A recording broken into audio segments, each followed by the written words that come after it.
Permítanme comenzar diciendo algo con total honestidad. La pregunta de si Jesús de Nazaret fue quien la Iglesia afirma que fue, el Hijo de Dios, nacido de una virgen, realizador de milagros, muerto y resucitado de entre los muertos, simultáneamente plenamente divino y plenamente humano, es la afirmación histórica y física más trascendental que se ha hecho jamás en el mundo occidental. 2.000 millones de personas organizan sus vidas en torno a la respuesta afirmativa a esa pregunta. El marco moral de la civilización occidental se construyó en gran medida sobre esa suposición. Se han librado guerras, se han moldeado imperios, se han estructurado calendarios, se ha creado arte y se ha quemado a personas por causa de ella. No es una afirmación que deba tomarse a la ligera, y no pretendo tomarla a la ligera. Lo que pretendo es tratarla como trataría cualquier otra afirmación sobre el mundo físico, con las herramientas que tengo, con los mismos estándares que aplicaría a cualquier otra hipótesis, de manera honesta, cuidadosa y sin decidir de antemano cuál debe ser la respuesta. Y cuando lo hago, cuando tomo las afirmaciones físicas y lógicas concretas y específicas que el cristianismo hace sobre Jesús y las examino con el mismo rigor que aplico a un problema de física, encuentro problemas. No se trata de problemas vagos y generales del tipo los milagros parecen improbables. Son problemas específicos, problemas con una estructura lógica precisa, problemas que cualquier persona que haya pensado con cuidado sobre la biología y la lógica puede ver. Voy a mostrarles 4 de ellos, no para herir a quienes creen, sino porque 2.000 millones de personas están tomando decisiones importantes basadas en estas afirmaciones, y esas afirmaciones merecen un examen honesto. Un examen honesto es la única forma de respeto que perdura. La afirmación cristiana sobre Jesús no es una sola afirmación, es un conjunto de afirmaciones específicas e independientemente evaluables. Nació de una virgen, sin padre humano, realizó milagros, convirtió agua en vino, sanó a ciegos, resucitó muertos. Fue simultáneamente plenamente Dios y plenamente humano, según la doctrina del Concilio de Calcedonia, definida en el año 451 de Cristo. Murió y resucitó de entre los muertos al tercer día. Cada una de estas es una afirmación concreta. Cada una tiene evidencias y implicaciones físicas diferentes. Y cada una, cuando se examina con cuidado, presenta un problema específico que la teología nunca ha resuelto de manera adecuada. Quiero recorrerlas una por una, con cuidado, con la atención específica que la cuestión merece. Empecemos por el principio. La doctrina es explícita. María era virgen. Jesús no tuvo padre humano. La concepción fue obra del Espíritu Santo, una agencia divina sin contribución biológica masculina. Esta es una afirmación biológica, y la biología tiene algo específico que decir al respecto. La reproducción humana requiere la combinación de material genético de 2 fuentes. El óvulo, aportado por la madre, contiene 23 cromosomas, incluido un cromosoma sexual que siempre es X. El espermatozoide, aportado por el padre, contiene 23 cromosomas, incluido un cromosoma sexual que puede ser X o Y. Si el espermatozoide aporta una X, el hijo resultante es femenino, XX. Si aporta una Y, el hijo es masculino, XY. Jesús, en todos los relatos evangélicos, es inequívocamente masculino. Se le menciona con pronombres masculinos. Se le describe en roles sociales masculinos. La masculinidad de Jesús no es un detalle periférico. Es central para las afirmaciones teológicas específicas sobre el Hijo, el Mesías, el cumplimiento de determinadas profecías. Por lo tanto, Jesús es varón, Jesús es X y poli. Pero si no hubo padre humano, si el cromosoma y no provino de un donante masculino, ¿de dónde salió?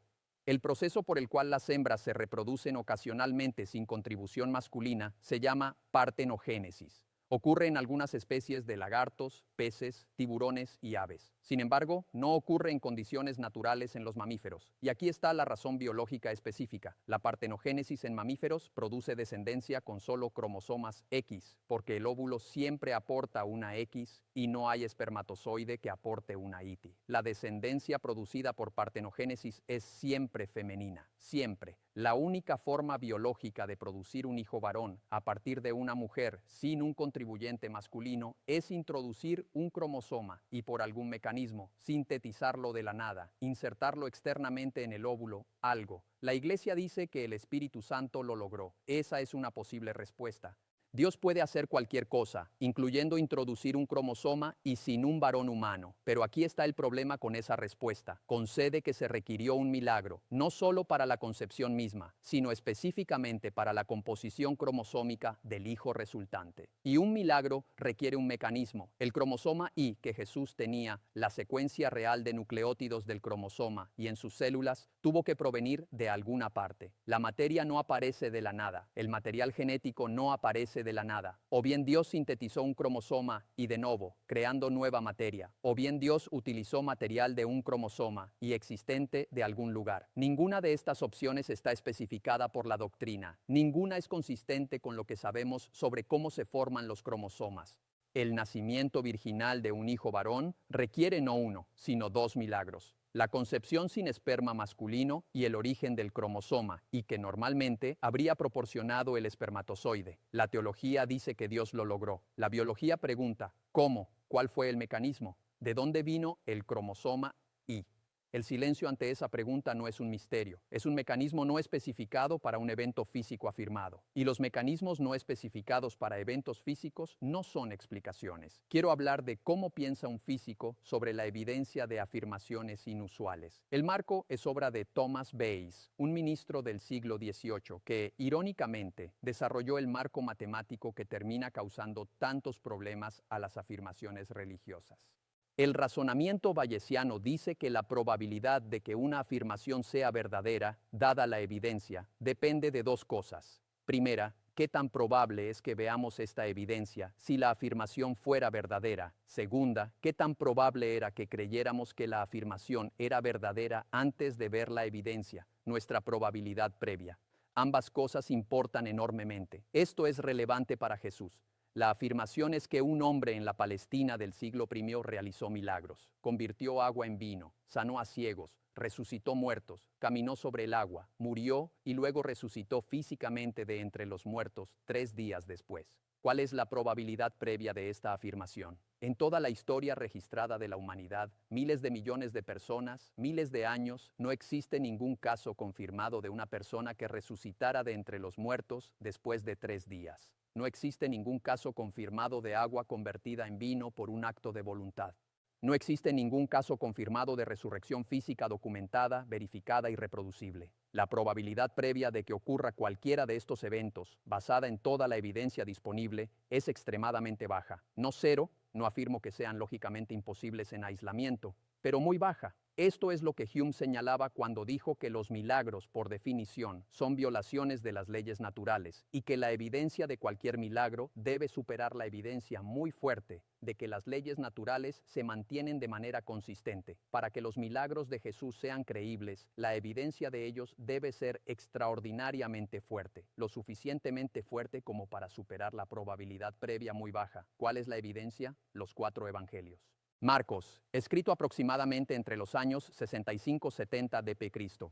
Mateo, entre 80-90 d.C. Lucas, entre 80-90 d.C. Juan, entre 90-100 d.C. La crucifixión, si fue histórica, ocurrió aproximadamente entre los años 30 y 33 d.C. El evangelio más temprano se escribió unos 35-40 años después de los eventos que describe. El más tardío, unos 65-70 años después. No hay relatos contemporáneos, no hay registros romanos, no hay registros judíos de la época que confirmen independientemente los milagros. El historiador romano Tácito menciona a Cristo en un único pasaje, escrito alrededor del año 116 d.C., describiendo a los cristianos y la ejecución de su fundador, no los milagros. Flavio Josefo tiene un pasaje disputado, casi con certeza interpolado. Aquí está el problema bayesiano. Tenemos afirmaciones de eventos extraordinarios, eventos con una probabilidad previa muy baja, documentados únicamente en fuentes escritas décadas después de los hechos, por autores que eran creyentes en una tradición que tenía una fuerte motivación para afirmar estos eventos. La pregunta no es si estos relatos podrían ser precisos. Podrían serlo. La pregunta es, dada la probabilidad previa de los eventos y la naturaleza de la evidencia, ¿cuál es nuestra probabilidad posterior de que ocurrieran? En física, cuando hacemos afirmaciones extraordinarias, cuando afirmamos haber descubierto una nueva partícula, una nueva fuerza, un nuevo fenómeno, no aceptamos la afirmación basándonos en documentos escritos por creyentes 40 años después del experimento. Requerimos replicación independiente, requerimos registros contemporáneos. Requerimos que la evidencia sea recopilada por personas que pudieran beneficiarse tanto de desconfirmar la hipótesis como de confirmarla. La evidencia de los milagros de Jesús, juzgada por los estándares que aplicaríamos a cualquier otra afirmación física extraordinaria, no es lo suficientemente fuerte como para superar la probabilidad previa muy baja de esos eventos. Esto no es un argumento de que Jesús no existió como persona histórica. Muchos historiadores creen que sí existió. Es un argumento de que las afirmaciones milagrosas, las intervenciones físicas específicas que distinguen al Jesús cristiano de un predicador histórico, no están respaldadas por evidencia de calidad suficiente para hacerlas creíbles como eventos físicos. La probabilidad previa es muy baja. La evidencia es tardía, partidista y no verificada. Bayes dice que la probabilidad posterior sigue siendo muy baja. La biología de los cromosomas muestra que el nacimiento virginal requiere un mecanismo no especificado para el cromosoma Y. El razonamiento bayesiano muestra que la evidencia de los milagros no supera la probabilidad previa. Los dos argumentos siguientes van al corazón de las afirmaciones teológicas mismas. Uno se refiere a una imposibilidad lógica que la Iglesia definió en el año 451 de Cristo, y el otro a lo que la biología nos dice que le sucede a un cerebro después de 3 días sin oxígeno. En el año 451 de Cristo, en el Concilio de Calcedonia, la Iglesia cristiana hizo una de las afirmaciones más precisas y de mayor consecuencia lógica de su historia. Jesucristo es una sola persona en dos naturalezas, plenamente divina y plenamente humana, sin confusión, sin cambio, sin división, sin separación. Esta es la doctrina de la unión hipostática. Su intención era resolver siglos de debate teológico sobre qué era Jesús, divino, humano o una mezcla. El concilio dijo ambas cosas, completamente, simultáneamente. Quiero examinar esta afirmación como examinaría cualquier afirmación sobre la naturaleza de una entidad, preguntando qué propiedades específicas tiene esa entidad y si esas propiedades son mutuamente consistentes. Comencemos con la omnisciencia. Dios, por definición teológica, es omnisciente. Dios lo sabe todo, lo sabe completamente y simultáneamente. Siempre lo ha sabido, no puede no saber nada. El bebé humano no conoce el lenguaje, no conoce las matemáticas, no conoce nada más allá de la experiencia sensorial inmediata del momento. Jesús, como bebé, no hablaba, no conocía el arameo, no conocía el griego, no conocía la Torá. Aprendió estas cosas como aprenden los niños, a través de la exposición y la práctica, y del desarrollo neural específico de un cerebro humano en crecimiento. Si Jesús es plenamente divino, si la naturaleza divina está plenamente presente en él, entonces el bebé Jesús lo sabe todo simultáneamente, incluido el arameo, el griego, el contenido completo de la Torá y todo lo demás. Pero si el bebé Jesús lo sabe todo simultáneamente, el aprendizaje es una actuación, una simulación, Dios fingiendo no saber cosas que ya sabe. ¿Es eso consistente con la plena humanidad? Un humano que finge aprender cosas que ya sabe no es plenamente humano, es un actor interpretando a un humano. Si Jesús es plenamente humano, si la naturaleza humana implica limitación genuina, aprendizaje genuino, ignorancia genuina, entonces hay cosas que Jesús no sabe, lo cual contradice la plena divinidad. El Concilio de Calcedonia intentó resolver esto diciendo que las dos naturalezas están sin confusión. La naturaleza divina no contamina la naturaleza humana y viceversa. Coexisten sin interferir. Pero si las dos naturalezas no interfieren, si la omnisciencia divina y la ignorancia humana coexisten genuinamente sin interacción, entonces la experiencia que Jesús tiene del mundo es la de un humano que no sabe cosas. La omnisciencia está presente, pero no operativa, no accesible a la experiencia humana, lo cual plantea la pregunta: ¿en qué sentido está plenamente presente la naturaleza divina si está completamente aislada de la experiencia humana? una divinidad que está plenamente presente pero no produce ninguna diferencia experiencial con respecto a un humano ordinario, es indistinguible de la ausencia de divinidad. Apliquemos la misma lógica a la omnipotencia. Dios es omnipotente, no puede ser asesinado, no puede ser dañado, no puede sufrir contra su voluntad. Jesús fue crucificado, Jesús sufrió, Jesús murió. Si Jesús es plenamente divino, la crucifixión es imposible. La omnipotencia no puede ser clavada en una cruz. Los clavos no pueden penetrar a un ser con poder ilimitado. La respuesta teológica es que la naturaleza divina permitió que la naturaleza humana sufriera. Dios permitió la crucifixión a través de la naturaleza humana, pero nuevamente, una divinidad que permite ser torturada hasta la muerte, o bien no es omnipotente, en cuyo caso la divinidad no es lo que pensábamos, o bien el sufrimiento lo experimenta solo la naturaleza humana, mientras la naturaleza divina no lo experimenta. En este segundo caso, la persona en la cruz no es plenamente Dios y plenamente humano, experimentando lo mismo simultáneamente. La naturaleza humana sufre, la naturaleza divina no. La unión no es completa. Y si la unión no es completa, la unión hipostática no es lo que el concilio dijo que era. El concilio de Calcedonia produjo una doctrina que requiere que dos naturalezas, una infinita y una finita, una omnisciente y una ignorante, una omnipotente y una que puede ser asesinada, estén simultáneamente plenamente presentes en una sola persona. La doctrina no es misteriosa, es contradictoria. La omnisciencia y la ignorancia no pueden estar ambas plenamente presentes al mismo tiempo. La omnipotencia y el ser asesinado no pueden estar ambos plenamente realizados simultáneamente. El concilio intentó resolver el problema lógico dándole un nombre, unión hipostática, y declarándolo un misterio. Pero nombrar una contradicción no la resuelve, solo la ubica y la deja allí. El misterio de la unión hipostática no es una verdad profunda sobre la divinidad. Es una contradicción lógica que la Iglesia incorporó al corazón de su cristología y luego instruyó a los creyentes a no examinar demasiado de cerca. Permítanme ser preciso con este argumento, porque he discutido la entropía y la irreversibilidad en otros contextos, y quiero dejar claro que este es un argumento diferente, no sobre la segunda ley, sino sobre la biología específica de lo que le sucede a un cerebro en el marco temporal concreto que describen los evangelios.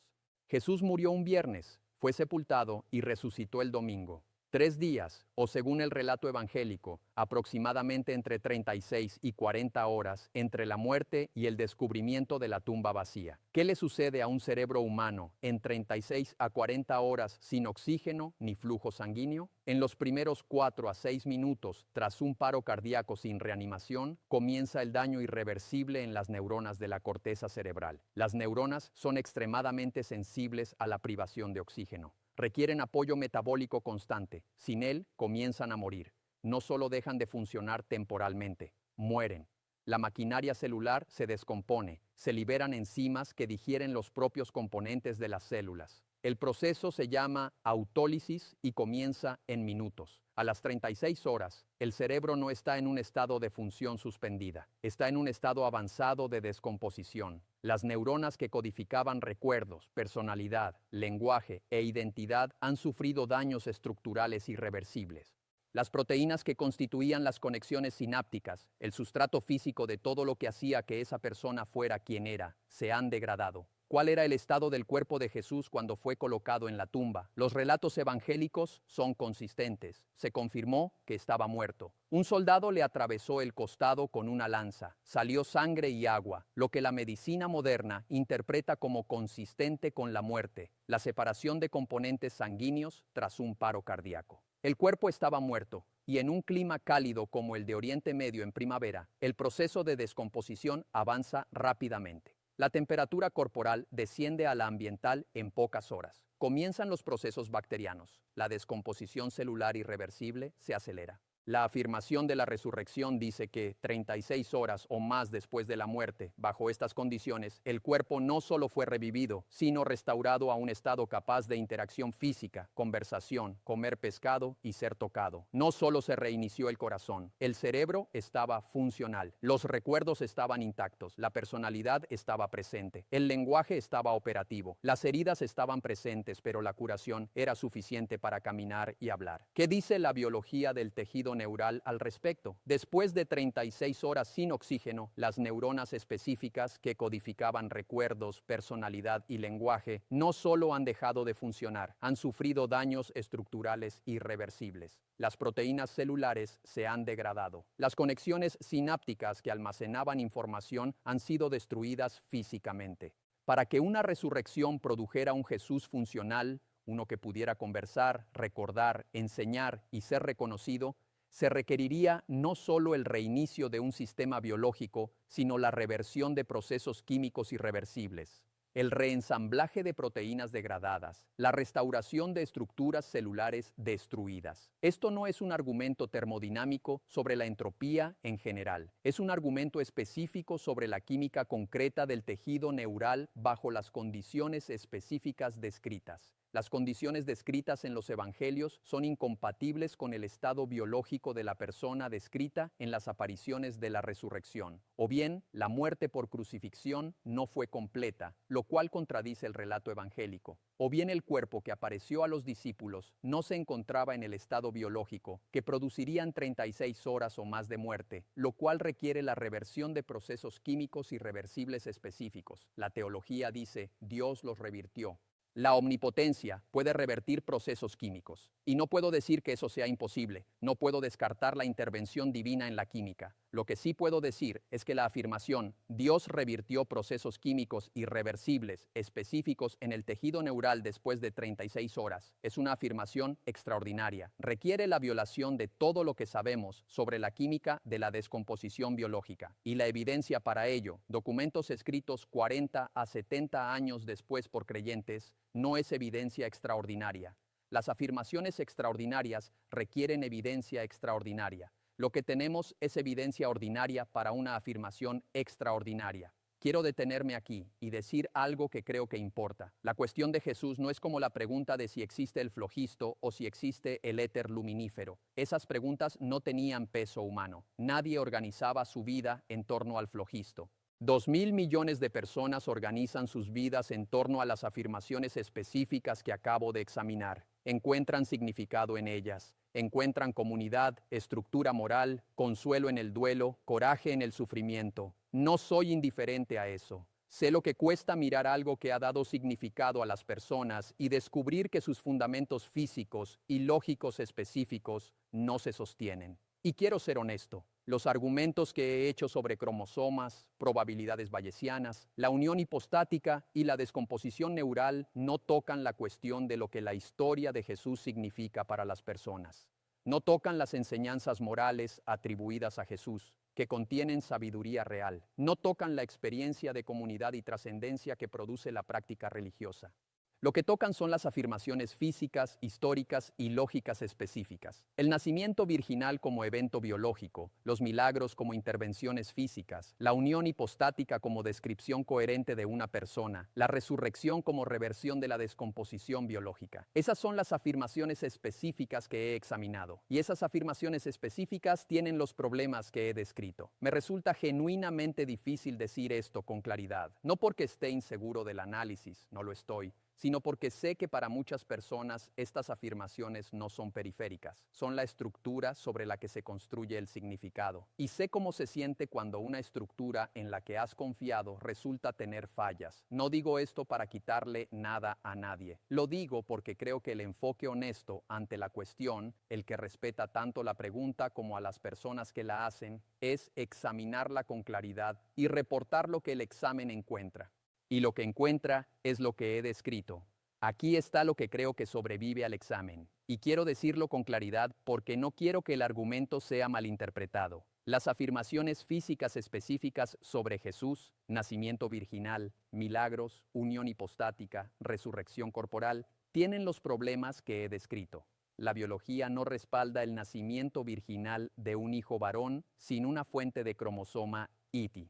El análisis bayesiano no respalda las afirmaciones milagrosas con la evidencia disponible. La unión hipostática contiene contradicciones lógicas identificables. La biofísica de la muerte de 3 días es incompatible con las apariciones de la resurrección descritas. Esas afirmaciones, en su forma física y lógica específica, no se sostienen. Lo que sobrevive es algo más. Un maestro caminó por la Palestina del siglo I diciendo cosas que la gente consideró dignas de ser escritas y por las que valía la pena morir. El contenido específico de esas palabras, ama a tus enemigos, cuida de los pobres, trata a los demás como quisieras ser tratado, son ideas que existen independientemente de si Jesús caminó sobre el agua. Son buenas ideas o no lo son, independientemente de quién las dijo. La experiencia humana de encontrarse con algo que parece más que humano, de entrar en contacto con algo que excede las categorías ordinarias, es una experiencia real. Se reporta en todas las culturas y a lo largo de los siglos por personas sin motivo evidente para fabricarla. Esa experiencia es real incluso si la explicación teológica específica de ella es errónea. La necesidad de significado, comunidad, estructura moral y trascendencia son necesidades humanas reales.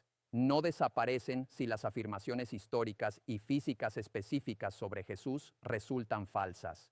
Lo que muestra el examen es que los fundamentos físicos específicos del cristianismo no son lo que la Iglesia ha afirmado que son. Lo que no muestra es que las experiencias humanas subyacentes y las necesidades que el cristianismo ha atendido sean ilegítimas. Esas experiencias son reales. Esas necesidades son reales. La pregunta es si requieren que las afirmaciones históricas y físicas específicas sean verdaderas para ser honradas y atendidas. No creo que sea así, pero lo he pensado durante mucho tiempo y todavía no estoy seguro. Y no estar seguro, sentarse con la pregunta porque la pregunta es genuinamente difícil. Es donde siempre termino en las cuestiones que más importan. Permítanme terminar con algo en lo que creo sin reserva.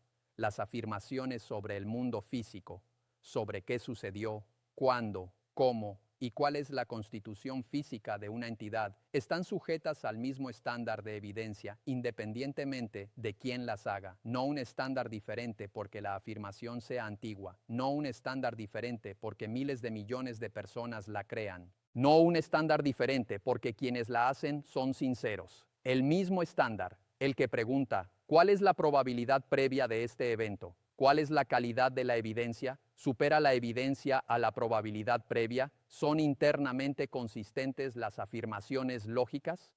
El nacimiento virginal, examinado por ese estándar, tiene un problema cromosómico que no ha respondido.